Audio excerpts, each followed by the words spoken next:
To the Promise Academy guys. आज हमारा third lecture है एथिक्स का। तो आज हम स्टार्ट करते हैं जहां हमने छोड़ा था वहां से। आज स्टार्ट करते हैं। आज हमारा टॉपिक रहेगा, आज का फर्स्ट टॉपिक वो है Organisation for Economic Cooperation and Development, OECD भी इसे प्यार से कहते हैं। तो पढ़ते हैं आगे। ये हमारा टॉपिक है। उसमें क्या कहा गया है कि was established in 1961। इसकी एस्टैब्लिशमेंट हुई थी 1961 में और 18 यूरोपियन कंट्रीज इनकी मेंबर थी। और उसके साथ साथ 18 तो थी ही, उसके साथ साथ थी यूएस और कनाडा।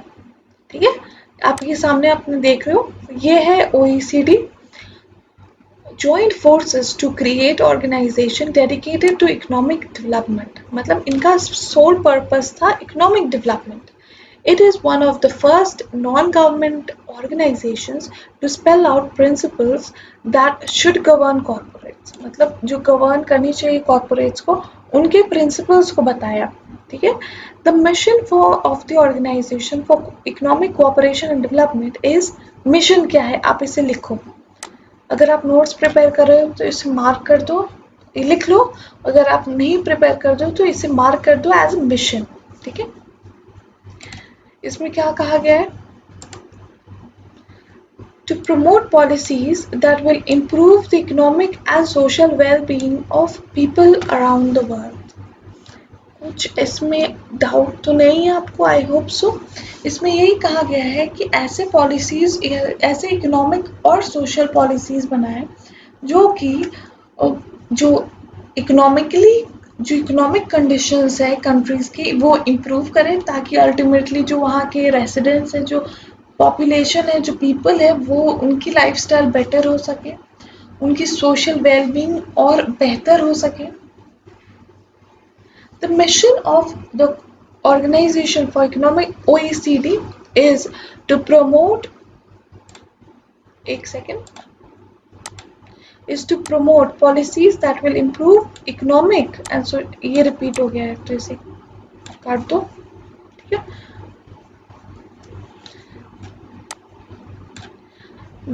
फिर आगे हम पढ़ते हैं। The OECD provides a forum in which governments can work together to share experience and seek solution to common problems।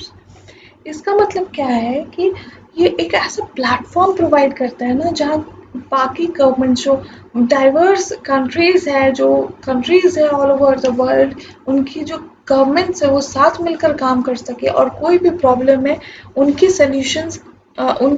Solutions के ऊपर काम करें और सॉल्यूशन हम लोग निकाल सकें और वो अपने एक्सपीरियंसेस बताएं। ठीक है, फॉर एग्जाम्पल इस पे अभी जो सिचुएशन चल रहा है उस पे ये पॉइंट बहुत बेहतरीन तरीके से बैठता है कि जैसे अगर किसी कंट्री, फॉर एग्जांपल यूएसए की जिलियड जिलियड कंपनी ने एक नई दवाई, एक वैक्सीन बनाया है, रेमडेसिवियर। अगर वो अच्छी तरीके से काम करने लगे तो ये ज़रूरी है, क्योंकि कॉमन प्रॉब्लम क्या है, कोरोना वायरस। तो ये ज़रूरी है इस समय पर कि वो अपने जो उसका फॉर्मूला है उसे पेटेंट करके वो खुद काम ना करे सर, वो बाकी कंट्रीज़ के साथ शेयर करे, चाहे वो उसी प्राइस पर करे, वो इशू नहीं है। प्रॉब्लम है और प्रॉब्लम का सिल्यूशन ही हमारी प्रायोरिटी होनी चाहिए। तो बिल्कुल उसी तरीके से इसमें भी जो कॉमन प्रॉब्लम्स है कंट्रीज़ के बीच में, उस पर हम काम करें, उनके सॉल्यूशंस को हम क्रिएट करें, बनाएं, ढूंढें। The OECD has focused on helping governments around the world। क्यों, क्या क्या काम करती है? पहला तो restore confidence in markets and the institutions that make them function। ठीक है, जो मार्केट्स है या इंस्टीट्यूशंस है उनमें जो इन्वेस्टर्स या मार्केट जो चला रहे हैं उनका कॉन्फिडेंस वापस लाए, कस्टमर्स को कॉन्फिडेंस वापस लाए। Re-establish healthy public finances on the basis of future sustainable economic growth। Public finance मतलब लोन्स मिल पाना एट एक हेल्दी एनवायरनमेंट दे देना। इसका मतलब क्या है कि जो ऐसा नहीं कि एक कंपटीशन है बहुत ही अनहेल्दी कि भाई हम इतना एग्जॉर्बिटेंट इंटरेस्ट रेट चार्ज करेंगे, वो गलत है। वो एक हेल्दी कंपटीशन का की फीचर या कैरेक्टरिस्टिक नहीं है। हमारा मेन कंसर्न होना चाहिए कि एक हेल्दी मार्केट बनाए, एक हेल्दी पब्लिक फाइनेंसेस की फीचर, एक कैरेक्टरिस्टिक हमारे मार्केट, हमारे कंट्री की मार्केट में होनी चाहिए। Next है foster and support new sources of growth through innovation, environmentally friendly green growth strategies and the development of emerging economies। ये क्या कहना चाहती है कि हमें इन्वायरमेंट प्रोटेक्शन को भी ध्यान रखना है, इसका क्रक्स यही है। आगे है ensure that people of all ages can develop the skills to work productively and satisfyingly in the jobs of tomorrow। मतलब स्किल सेट को इम्प्रूव करना है, ये भी इम्पोर्टेंट है कि लोगों के पास वो जो स्किल्स चाहिए एक जॉब को करने के लिए, वो स्किल्स उनके पास हो। आगे बढ़ते हैं। OECD provides a forum in which governments can work together to share experience। ये फिर वही बात है, ये कोई ज़रूरी with governments to understand what drives economic, social, and environmental change। ठीक है, कोई ज़रूरत नहीं है। OECD measures productivity and global flows of trade and investment, analyze and compare data to predict future trends। ये क्या कहना चाहती है? ये कहना चाहती है कि देखो OECD जो प्लेटफॉर्म है ना, वो एक एनालिसिस करती है, एक मेजर करती है कि कितना ट्रेड है, कितना इन्वेस्ट, मतलब एक पैटर्न ढूंढना चाहती है कि क्या पैटर्न होगा फ्यूचर में, क्या ट्रेंड्स हो सकते हैं, उसे प्रेडिक्ट करना। Set international standards on wide range of things from agriculture and tax to the safety of chemicals। मतलब कि जो उनकी मेंबर कंट्रीज है ना, उनमें एक यूनिफॉर्मिटी है लॉ में। देखो क्योंकि जब आप इंटरनेशनल बिजनेस करते हो और हर कंट्री के लॉज अलग है, तो आपके लिए बहुत प्रॉब्लम हो सकता है। तो इसीलिए इन ऑर्गेनाइजेशंस का एक बहुत इंपॉर्टेंट कंसर्न होता है कि उनमें यूनिफॉर्म कोड्स, यूनिफॉर्म पॉलिसीज लाए, यूनिफॉर्म लॉ लाए। इसी के तहत इंडिया में अकाउंटिंग स्टैंडर्ड्स की जगह NDS आया, जो कि IFRS का एक इंडियन वर्जन है। ज़रूर चेंजेस है, कुछ ना कुछ फ़र्क है, लेकिन बहुत हद तक मतलब लाइक 90 to 95% सेम है। वहीं देखा जाए तो इंसॉल्वेंसी कोड पे क्यों आया? क्योंकि इंटरनेशनल प्रेशर था हमारे ऊपर, हमारी कंट्री के ऊपर। क्योंकि देखो जो मॉडल यूनिसिट्राल है ना, आप पढ़ोगे CR में, क्रॉस बॉर्डर इंसॉल्वेंसी में, तो उसमें इसका जिक्र है कि हमें जो मेंबर कंट्रीज है वो साथ मिलकर काम करें, एक यूनिफॉर्म लॉ लाए, सभी लाए, ताकि इंटर कंट्री इंटरनेशनली हमें प्रॉब्लम, जो बिजनेसेस है, जो इंडिविजुअल्स काम करते हैं, उन्हें प्रॉब्लम ना हो। ये अलग है, इसमें मेंबर कंट्रीज के नाम दिए गए हैं, वो आप रीड कर लेना। The internal structure of OECD consists of council, committee and secretariat. मतलब ये एक स्ट्रक्चर बताया गया इंटरनली कैसे वो काम करता है। जैसे इंडिया में है government structure, central, state, district, लेकिन वहीं यहाँ पे क्या है? Council, committee, secretariat. The OECD Principles of Corporate Governance पहली बार का पब्लिश किया गया 1999 में। Since then, the principles have become an international benchmark for policy। ये एक इंटरनेशनल बेंचमार्क, मतलब एक स्टैंडर्ड बन गया है for policy making, investors, corporates and other stakeholders worldwide. मतलब वो इतना तो एक्सपेक्ट करते हैं कि आप एज एन ऑर्गेनाइजेशन इतना फॉलो कर रहे हो। आगे क्या है? The original principles of OECD was revised and the revised principles were issued in 2004। पहला आया था 1999 में, दूसरा आया था 2004 में। फिर क्या है? The revision of the original principles was done to take into account the developments and the corporate governance scandals, highlighted the need for improved standards. It was recognized that the integrity of the stock market was critical, and the revised principles were designed to underpin this integrity। देखो India में ही नहीं, world wide ऐसे scams, ऐसे scandals हुए हैं जो कि investors के जो कॉन्फिडेंस इन द मार्केट, वो उसे बहुत हद तक हिला दिया गया है।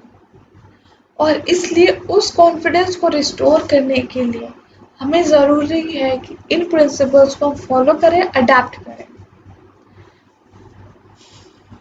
The 2004 version of the principles were again revised.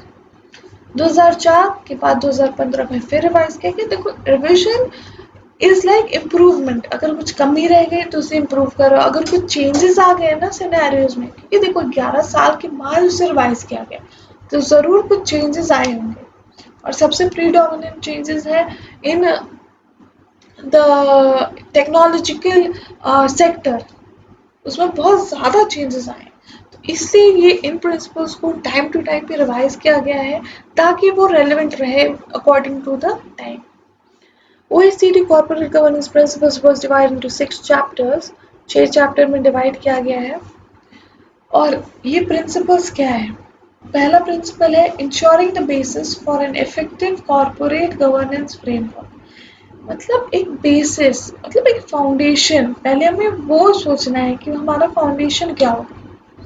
फिर क्या कहता है? The rights and equitable treatment of share holders and की ओनरशिप फंक्शंस। ये हमारी कंपनीज एक्ट में भी एक बहुत इंपॉर्टेंट क्राइटेरिया है कि कंपनी कभी भी डिस्क्रिमिनेट नहीं करेगी between its members, between the stakeholders, between its employees. फिर क्या कहता है कि institutional investors, stock markets and other intermediaries के बारे में कुछ इनका प्रिंसिपल होगा। इतना ही जिक्र था तो इससे कोई खास मतलब निकल नहीं रहा है। Principle 4, the role of stakeholders in corporate governance. मतलब स्टेक होल्डर्स को ये तो अवेयर करवाना, ये बहुत ज़रूरी है कि उनका रोल क्या है, वो क्या करने के काबिल है, उनके हाथ में क्या पावर है, उनको पहले वो जागरूक करना होगा। ठीक है। Principle number 5, disclosure and transparency. Disclosure and transparency ये बहुत इंपॉर्टेंट है कि आप डिस्क्लोज करो जो चीज़ें ज़रूरी है। और यहाँ ही है principle number 6, the responsibilities of board. अब as a board of director, as board of directors आपकी क्या रिस्पॉन्सिबिलिटी है टुवर्ड्स द कंपनी, ये खुद भी समझना बहुत ज़रूरी है और स्टेक होल्डर्स को भी समझाना बहुत ज़रूरी है। नेक्स्ट है the Institute of Directors IOD UK। ये क्या कहना चाहते हैं? It is a non party political business organisation. ठीक है, कोई पॉलिटिकल इससे कनेक्शन नहीं है। इन यूनाइटेड किंगडम, वो तो नाम में ही था यूके। इन 1903 मतलब more than 100 years old. The IOD is charged with promoting good corporate governance. Good corporate governance है तभी हमारे सिलेबस में खराब होता, तो ये होता नहीं। तो देखो ये कुछ ऐसे कॉमन पॉइंट्स है ना जो आपको हेल्प करेंगी, जब आपके दिमाग में कुछ भी नहीं क्लिक करेगा तब आप ये पॉइंट्स को लिख सकते हो कि promotes good corporate governance. The board of IOD is responsible for overall leadership of IOD and जो उनके जो बोर्ड ऑफ डायरेक्टर्स मतलब उनकी जो गवर्निंग बॉडी है वो क्या चीज़ के लिए रिस्पॉन्सिबल है कि वो पहले सेट करे values, standards, aim, objectives and delivering them in line with your objects of Royal Charter. The board is composed of the chair, majority of non-executive directors and director general and executive directors. मतलब ये composition basically बताया गया है कि उस board का क्या composition होगा। ये एक थोड़ा अलग point अब ये box में आप देख रहे हो। मुझे जब भी कोई ऐसे important points लगते हैं तो मैं उसे box में डाल देती हूँ ताकि आपका ध्यान जाए। It acts as unitary board and has the following powers and responsibilities. ठीक है, क्या powers, क्या responsibilities? To manage the affairs and long-term success of the institute. ये तो बेसिक फंक्शन है कि जब भी आपकी गवर्निंग बॉडी होती है ना, वो आपकी कंपनी, चाहे वो कंपनी हो या ऑर्गेनाइजेशन हो, इररिस्पेक्टिव, वो अपनी जो बॉडी है जिसकी वो इंचार्ज है ना, उसकी बेनिफिट, उनके सक्सेस के बारे में सोचे, वो जिस पर्पस के लिए बने हैं उसकी फुलफिलमेंट के बारे में सोचे। To approve the strategy of the institute, business and financial planning. To hold the executive to account and ensure financial and risk stewardship. ठीक है, मतलब स्ट्रैटेजी बनाना, फाइनेंशियल प्लानिंग करना, ताकि जो उनके to approve the annual report, ये तो कोई इसमें टेक्निकल नहीं है। To appoint, reappoint and remove, acting by the non executive directors only. ठीक है। द डायरेक्टर जनरल को रिमूव किया जा सकता है, नया अपॉइंट किया जा सकता है, और या फिर जो एग्जिस्टिंग है उसे रीअपॉइंट किया जा सकता है. Another executive directors as the board permits. To ensure open and transparent engagement with stakeholders while carrying out this duty. ठीक है, मतलब एक ट्रांसपेरेंसी, मतलब एक स्मूथ फ्लो ऑफ कम्युनिकेशन होना चाहिए. लास्ट पॉइंट है to establish and dissolve committee and groups of board. मतलब जब जिसकी ज़रूरत बनी उस कमिटी को हमने एस्टैब्लिश कर दिया, उसे डिसॉल्व कर दिया. ठीक है. The council is the guardian of the IOD constitution. मतलब जो कॉन्स्टिट्यूशन है ना उसे प्रोटेक्ट करना. Ensuring that the objects of IOD Royal Charters are delivered. ठीक है. It comprises of 11 members. ठीक है. 13 elected members and the IOD chairman. ये कॉम्पोजिशन के बारे में बताया गया. अब उनकी रिस्पॉन्सिबिलिटीज क्या है? To appoint reappoint. ठीक है. नॉन एग्जीक्यूटिव डायरेक्टर्स, उनके इंडिपेंडेंस को फ्रॉम टाइम टू टाइम, क्योंकि आपने कंपनी लॉ पढ़ा है तो आपके लिए ये पॉइंट दिमाग में आपके क्लिक किया होगा तुरंत कि इंडिपेंडेंस को चेक करते रहना, कभी भी कॉम्प्रोमाइज नहीं होना चाहिए इंडिपेंडेंस से. Having considered any recommendation of the nomination committee. मतलब नॉमिनेशन कमेटी आपको रिकमेंड करती है अगर किसी कोई काबिल इंसान है जिसे अपॉइंट कर देना चाहिए तो उससे अपॉइंट करो, या उस जो एग्जिस्टिंग है उन्हें रिमूव कर दो. To hold the board to account for delivery of the charter objects and adherence to the laws of the institute. मतलब कि जो कि चार्टर में लिखा गया है ना ऑब्जेक्टिव्स, उनको फॉलो करना है. उसमें हाँ ना कुछ नहीं, उससे करना है तो करना है. It is not an option, it is mandatory. To provide critic and opinion to the board on the overall progress. मतलब ये बेसिकली है कि अगर कोई कमी है आप उनके तरफ से तो उनको बताओ, मतलब एक फीडबैक दो. तो इसके साथ मैं आपको ये भी बताना चाहती हूँ कि अगर आपको ये लेक्चर्स में कोई भी कमी लग रही हो तो मुझे फीडबैक ज़रूर देना. लेकिन अगर आपको इनसे कुछ भी 1% भी हेल्प हो रहा हो तो उसकी भी मुझे प्लीज़ फीडबैक देना, क्योंकि ये बहुत ही इनकरेजिंग होता है और हमें टीचर्स को ये बहुत मोटिवेट करता है कि आपके लिए और मेहनत करें. ठीक है. Coming back to the topic, to monitor the board's engagement with membership and stakeholders. ठीक है. उनकी क्या मतलब एक engagement एज इन की, मतलब उनके बीच की क्या अरेंजमेंट है, किस तरीके से वो काम करते हैं, फ्लो ऑफ इंफॉर्मेशन क्या है, फीडबैक क्या है, उनके पास रिपोर्ट्स जा रही है कि नहीं, उनके पास नोटिस जा रही है कि नहीं आपकी मीटिंग्स का. To appoint and remove senior independent council member who will act as deputy chair of the council. The IOD seeks to provide an environment conducive to business success. मतलब एक basically एक अच्छा environment दे कि आपके business को successful बनाया जा सके. यही हमारा लास्ट टॉपिक रहेगा, ऑब्जेक्टिव्स. इसे हम अगले लेक्चर में करेंगे क्योंकि हमारा मेन मोटिव क्या है, लेक्चर्स लंबा नहीं करना, लेकिन जितना भी ड्यूरेशन है उसे एक सिटिंग में कंप्लीट करना. Objectives, objects of IOD. वो क्यों बनाया गया था ऑब्जेक्टिव्स, मतलब आईओडी का फॉर्मेशन क्यों हुआ था. पहला क्या है, to promote for the public benefit high levels of skill, knowledge, professional competence and integrity on the part of directors and equivalent office holders, however described of companies and other organizations. मतलब ये basically एक बताता है कि एक इस job के लिए ना क्या मिनिमम क्वालिफिकेशन होनी चाहिए, आपका क्या होना चाहिए और आपको किन को अपॉइंट करना चाहिए, मतलब उनमें क्या स्किल सेट होने चाहिए. ठीक है. To promote the study, research and development of the law and practice of corporate governance, to publish, disseminate or otherwise make available the useful results of such study or research.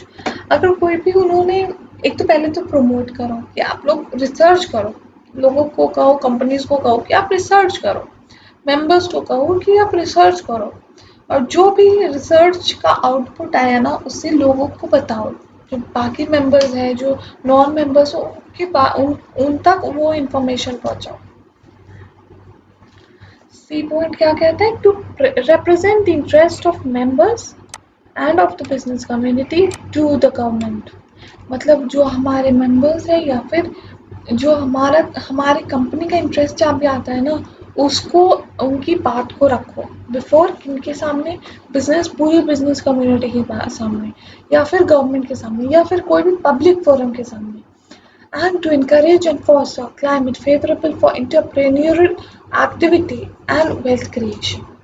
मतलब कि आपको एक लोगों को आप वो मोटिवेट करो, बनाओ एक ऐसा इन्वायरमेंट बनाओ, कंड्यूसिव इन्वायरमेंट बनाओ ताकि वेल्थ क्रिएशन की बातें हों, वेल्थ क्रिएशन के बारे में अवेयरनेस हो, वेल्थ क्रिएशन के बारे में समझ लोगों को, ताकि उसके अंदर और काम किया जा सके। B. To advance the interest of members of the institute and to provide facilities, services and benefits for them।